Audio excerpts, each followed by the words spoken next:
संघर्षों की साये में घनघोर जवानी पलती है और इतिहास उधर झुक जाता है जिस ओर जवानी चलती है।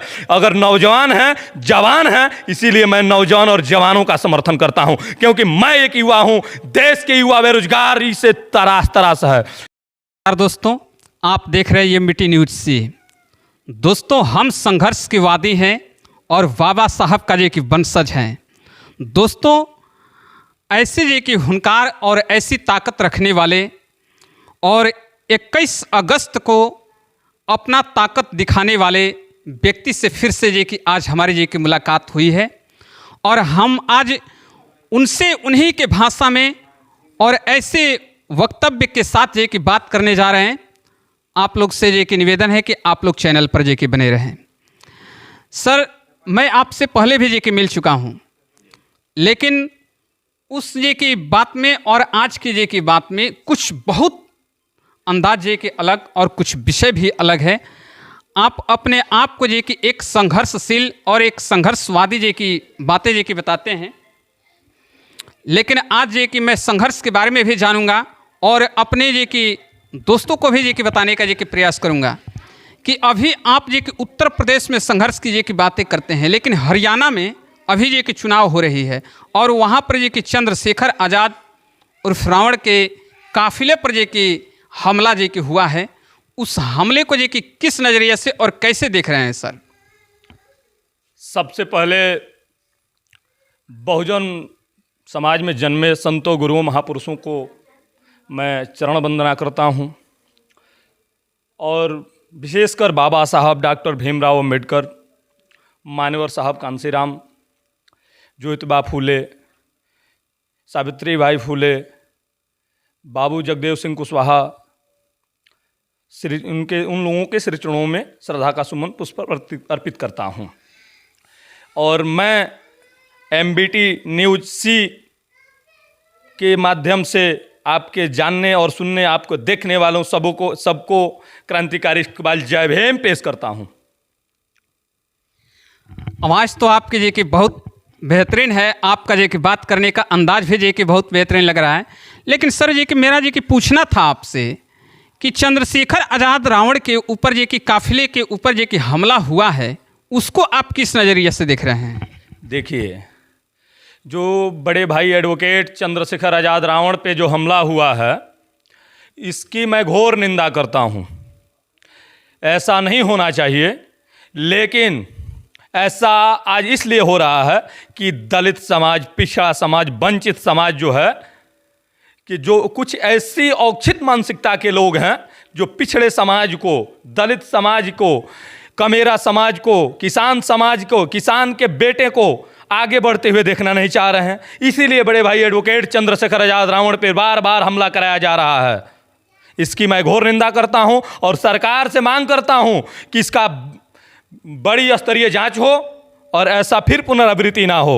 इसके लिए अगर ऐसा होता है तो हमारी पूरी बहुजन समाज के लोग, पिछड़े समाज के लोग, वंचित समाज, कमेरा समाज के लोग बहुत बड़े एक आंदोलन से बाध्य होंगे और सरकार को चेता देना चाह रहे हैं कि अगर ऐसा होता है तो हम लोग बहुत कुछ करने के लिए तैयार हैं, क्योंकि हम लोगों की आज डंडा और झंडा दोनों मजबूत है। जिसकी जब आवश्यकता पड़ेगी वो चलाने का काम करेंगे। ऐसे नपुंसक और नाबुझदिल लोगों से मैं बता देना चाहता हूं, अगर ऐसे मेरे शेर भाई, बड़े भाई चंद्रशेखर आज़ाद को ऐसे घेर रहे हो, चुप चुप के वार करना जानते हो, तो कभी सामने से भी आओ। तुम्हारी छठी का दूध नहीं दिया दिए तो फिर हम लोगों का शेर नहीं और हमारा भी नाम चंद्रशेखर है। जो ऐसे नाम मूछ नहीं रखेंगे अगर ऐसा तुम्हारी छठी का दूध नहीं लाद करा दिए तो। चंद्रशेखर आज़ाद रावण और आप भी हैं चंद्रशेखर एडवोकेट। एक्चुअली ये कि चंद्रशेखर एडवोकेट वो भी हैं और चंद्रशेखर एडवोकेट आप भी हैं, लेकिन मैं ये अब उस विषय की तरफ जे कि बढ़ने का प्रयास कर रहा हूँ और जानने का जे कि प्रयास कर रहा हूँ कि आप बहुत उत्कृष्ट विषय है कि ये बताइए, आज के टाइम में गूगल दुनिया का सबसे बड़ा जे कि सर्च इंजन है और भारत देश में जे कि अगर जे कि टाइप किया जाता है कि भारत का सबसे पढ़ा लिखा इंसान जे कि कौन है, तो वह श्रीकांत जिचकर का नाम जे कि बताता है, जिसके पास जे कि 20 डिग्रियाँ थी और बाबा साहब के पास 32 डिग्रियाँ थी, 24 भाषा में जे कि वह मास्टर थे, 64 भाषा में जे कि मास्टर थे, और जे कि 9 भाषा का जे कि ज्ञान था, जिसमें लिखना, पढ़ना और बोलना।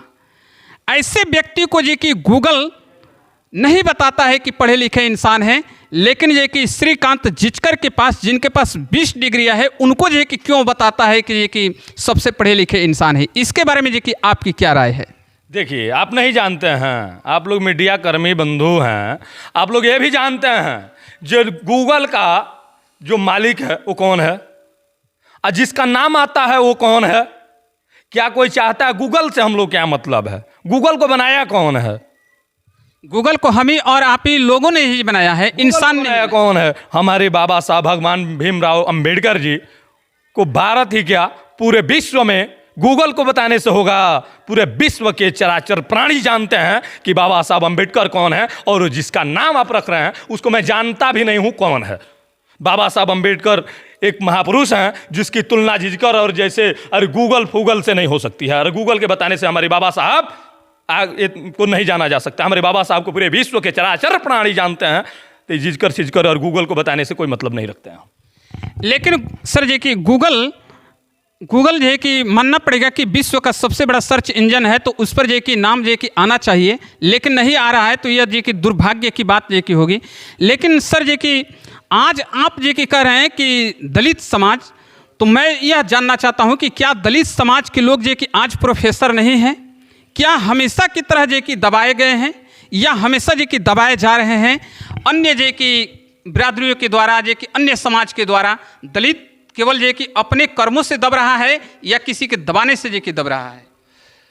आज तक जब से देश की आज़ादी से पहले से लेकर ना दलित, पिछड़ा, कमेरा समाज, हमारा जो कम किसान समाज है वो ना दबा है, सबके पालन पोषण करने का काम करता है। आप ये भी जानते हैं कि अन्न उगाता कौन है? किसान उगाता है। किसान उगाता है। हम लोग किसान के बेटे हैं, नौजवान हैं कि नहीं है नौजवान। आप जान रहे हैं कि किसान ही सब इस देश का पुरोधा है, जो सबका लालन पालन करता है। उन समाज से हम लोग आते हैं। तो इस सब दबने और दबाने की बात जहां तक है, तो कुछ इस ऐसे विशेष वर्ग के लोग हैं को आज नहीं, आज़ादी से पहले भी दबाने के सोचे रहे थे और आज भी दबाते हैं। लेकिन हम लोग ना दबने वाले हैं, ना हटने वाले हैं, ना बिकने वाले हैं, ना टूटने वाले हैं। उन लोगों का जवाब ईंट का जवाब पत्थर से देना जानते हैं, हम लोग देंगे। आपकी आवाज़ों से ऐसी लग रही है कि जैसे ये कि आवाज़ उठाई जा रही है कि भारत को हिंदू राष्ट्र ये कि बना देना चाहिए, और आपकी आवाज़ें ये कि बता रही है, थोड़ी सी जो सामने आ जाइए सर, कि आपकी आवाज़ें ऐसे लग रही है कि भारत को बौद्धमय ये कि कर देना चाहिए। तो ये दोनों जो कि भावना, दोनों जो कि अपने अपने जगह पर जो कि सही साबित होती है, तो इसमें हिंदू राष्ट्र अगर जो कि बन जाता है भारत, तो इसमें दिक्कत क्या होती है जो कि दलित समाज को? देखिए, मैं इस पर विशेष रूप से मैं भगवान बुद्ध और हिंदू जन्म देवी देवताओं को मैं आदर सहित सम्मान करता हूँ, क्योंकि मैं भी पैदा एक हिंदू धर्म में हुआ हूँ। पैदा होने के बाद अगर कोई भी किसी भी धर्म में चला जाता है, इस पर मैं विशेष टीका टिप्पणी नहीं करना चाहता हूँ, क्योंकि मैं धर्म और देश के प्रति मैं कुछ बोलना नहीं चाहता हूँ। ना मैं कभी धर्म पर बोलूँगा, ना कभी किसी देश पर बोलूँगा। मैं सभी धर्मों का सम्मान करता हूँ, मैं आदर भाव करता हूँ, सभी धर्म के मानने वाले लोगों को सम्मान करता हूँ, सभी धर्मों का सम्मान करता हूँ। मैं ज़्यादा धर्मों पर कुछ नहीं कहना चाह रहा हूँ। आपकी बात मुझे समझ में आ रही है कि आप जो कि अपने आप को जो कि इस चीज़ से जो कि दूर जो कि करने का जो कि प्रयास कर रहे हैं। तो मैं उसी कड़ी में जो कि मैं आपसे ये भी जो कि बातें जो कि पूछना चाहता हूँ कि आप बताएं जो कि कह रहे हैं कि मैं सभी धर्मों का जो कि सम्मान करता हूँ, तो फिर जो कि आप आज़ाद समाज पार्टी का समर्थन करते हैं, वहीं जो कि आप बीएसपी का समर्थन क्यों जो कि नहीं करते हैं, जिससे आकाश आनंद भी अलग हैं और चंद्रशेखर आज़ाद भी जो कि अलग हैं? देखिए, समर्थन की रही बात, तो ये विचार की बात है। हमारी विचार मेल जो उनसे नहीं रह खाता है, और हमारी विचार एडवोकेट चंद्रशेखर रावण से रहता है। तो मैं इसीलिए चंद्रशेखर भाई को मैं जान रहा हूं कि कमेरा, दलित, पिछड़ा समाज जो है उसको अगर आवाज़ों को बुलंद करने का काम बड़े भाई एडवोकेट चंद्रशेखर रावण करते हैं और करते आ रहे हैं, जो कि सत्ता में नहीं है और सत्ता में सड़कों से सदन तक आवाज़ उठाने का काम चंद्रशेखर भाई आज़ाद करते हैं। इसलिए मैं उनका समर्थन करता हूं। और माननीय बहन जी हैं, तो माननीय बहन जी भी आदरणीय हैं मेरे लिए, वो मेरी नेता हैं, थी और पहले भी मैं बोल चुका हूं कि रहेंगी। मैं उनके ऊपर और उनके पार्टी के ऊपर मैं कुछ टीका टिप्पणी करना नहीं चाह रहा हूं। इसीलिए मैं, बड़े भाई एडवोकेट नौजवान हैं, हम भी नौजवान हैं, तो संघर्षों की साये में घनघोर जवानी पलती है और इतिहास उधर झुक जाता है जिस ओर जवानी चलती है। अगर नौजवान हैं, जवान हैं, इसीलिए मैं नौजवान और जवानों का समर्थन करता हूं, क्योंकि मैं एक युवा हूं। देश के युवा बेरोजगारी से तरास है। देश के नौजवान, देश के किसान आज त्राही त्राही सरकार में कर रहे हैं। इसीलिए मैं बड़े भाई एडवोकेट चंद्रशेखर रावण के साथ हूं। देश का युवाओं का भविष्य को, नौजवानों को रोजगार मिल सके, इसलिए मैं उनके साथ हूं। अच्छा सर, जे कि मैं इस बात को समझूं कि आप युवाओं के साथ जे के हैं, युवाओं के साथ जे की बात कर रहे हैं, बीएसपी की भी बात की आपने, आज़ाद समाज पार्टी की भी बात की, लेकिन वहीं जे कि भारतीय जनता पार्टी के पास जे कि ऐसे जे कि अनेकों फार्मूला जे कि है कि युवाओं को रोजगार दे, लेकिन उन पर जे कि आरोप लग रही है कि युवाओं के रोजगार के बारे में यह सरकार जे कि बात करना नहीं चाहती है। तो क्या यह सच्चाई है कि युवाओं के साथ जे कि धोखा हो रहा है, या भारतीय जनता पार्टी उस तरीके से जे कि कार्य करती है जैसे जे कि युवाओं को रोजगार मिले? देखिए, भारतीय जनता पार्टी का मतलब ही है झूठा पार्टी। वो केवल झूठ बोल के सत्ता में आई है। युवाओं का शुरू से ठगने का काम की। 2 करोड़ नौकरी रोजगार को ले लीजिए, क्या हुआ? नहीं हुआ ना। ऐसे नौकरी के नाम पर, किसानों को आय दुगुनी करने के नाम पर, नौजवानों को बॉर्डर पर मरने के नाम पर ये राजनीति करती है, अपना रोटी सेकती है। लेकिन इस कामों में सरासर फेल है भाजपा और उनके पार्टी के नेता, उनके मंत्री सब भ्रष्ट हैं, जो अपने लाभ के लिए करते हैं, अपना लाभ सोचते हैं और कुछ नहीं चाहते। आज जानते हैं कि युवा कितने बेरोजगार हैं?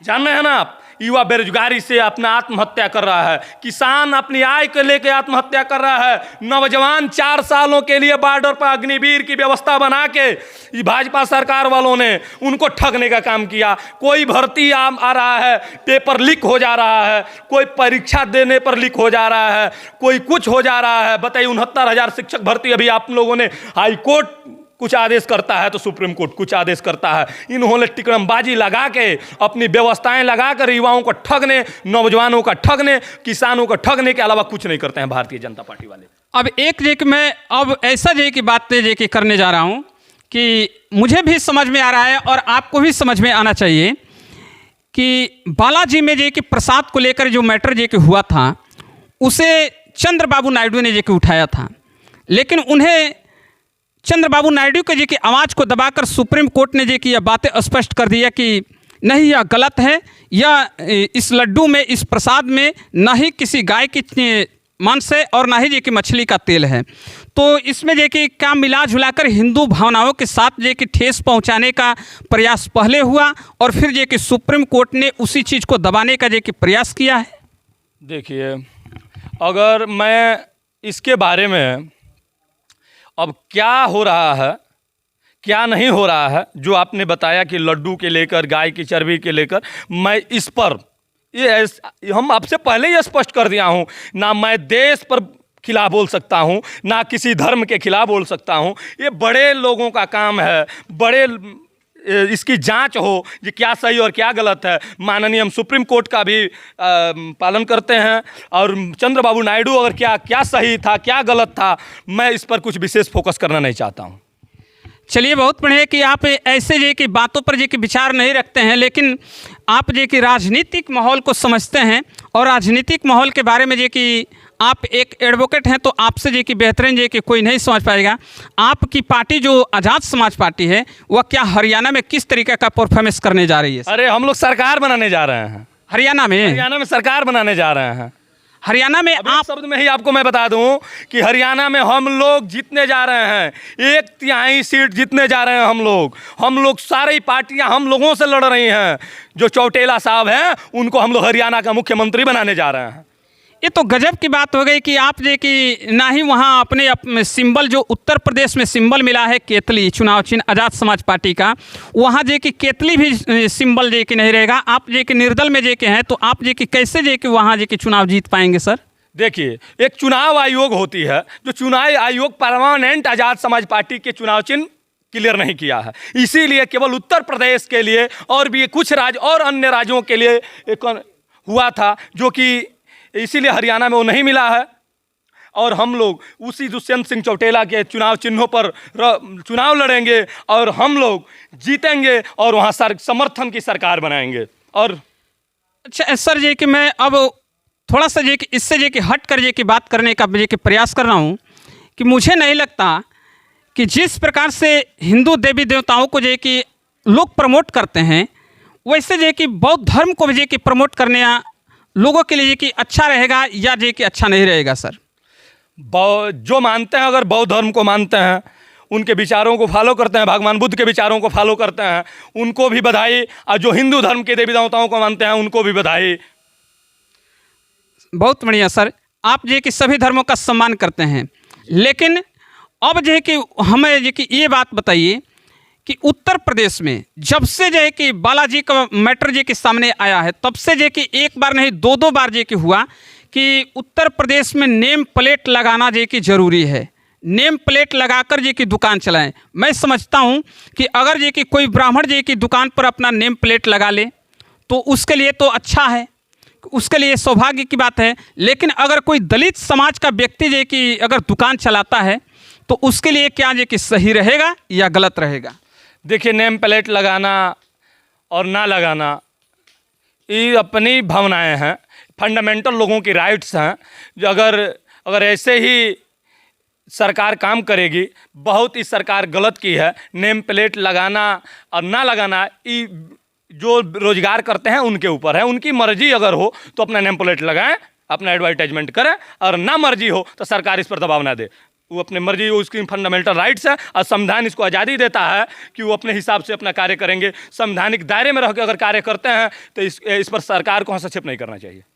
सरकार को हस्तक्षेप नहीं करना चाहिए। सुप्रीम कोर्ट ने भी जे कि बातें जे कि बोल दिया कि सरकार इस पर जे कि जोर ना दे, लेकिन ऐसा ही जे कि हुआ है। सरकार बार बार जे कि जोर दे रही है, जबकि कांवड़ यात्रा में भी हुआ था। और चलिए, जो भी जे कि न्यायपालिका है, उस न्यायपालिका के अंदर रह करके सरकार जे कि चाहे प्रदेश की सरकार हो चाहे केंद्र की सरकार हो, उसको जे कि ध्यान में रख करके जे कि कार्य करना चाहिए। अगर जे कि नहीं करती है तो उसके लिए वह जे कि स्वयं जिम्मेवार हो। नेम प्लेट लगाने से जे कि बहुत कुछ बदलाव नहीं होगा, जबकि नेम प्लेट लगाने से लोगों में एक प्रकार की हिंसा की और हीन भावना जे कि उत्पन्न होगी। आपको बताने के लिए बहुत बहुत धन्यवाद सर। जे कि आप अपने सीनियर जे कि नेताओं के बारे में जे कि क्या कहना चाहते हैं? मेरे सीनियर के शीर्ष नेतृत्वों के बारे में बहुत मजबूती से लड़ाई लड़ रहे हैं। वो लोग अपने किसान, दलित, पिछड़ा, पूरे देश के लिए लड़ने और मर मिटने के लिए तैयार हैं। और हम भी एडवोकेट चंद्रशेखर आज़ाद रावण अपने नौजवान, अपने किसान, अपने क्षेत्रवासियों के लिए उनके पसीने की जगह अपने खून बहाने का कार्य करेंगे। अगर कोई दबाने का काम करता है तो ऐसे सरकार को उखाड़ फेंकने का हम लोग काम करेंगे इसी 27 में। चलिए, बहुत बहुत धन्यवाद सर। बहुत बहुत धन्यवाद। और क्रांतिकारी इकबाल, जय भीम।